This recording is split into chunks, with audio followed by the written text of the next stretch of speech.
నా పేరు డాక్టర్ శిల్ప. నేను ఆస్టర్ రమేష్ హాస్పిటల్ ఒంగోలు యూనిట్లో వర్క్ చేస్తున్నాను.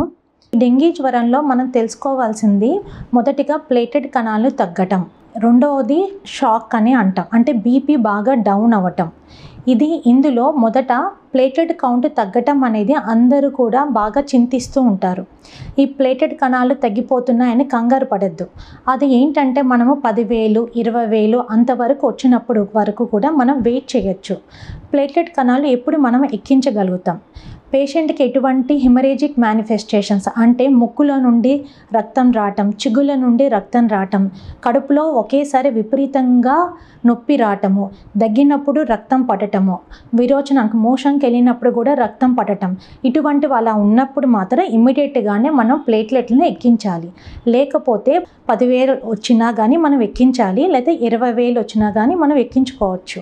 సాధారణంగా ఈ ప్లేటెడ్ కణాలు అనేవి 1,50,000 నుండి 4,50,000 వరకు ఉంటాయి. కానీ ఈ డెంగ్యూ జ్వరంలో మాత్రం ఈ ప్లేటెడ్ కణాలు పడుతూ ఉంటాయి.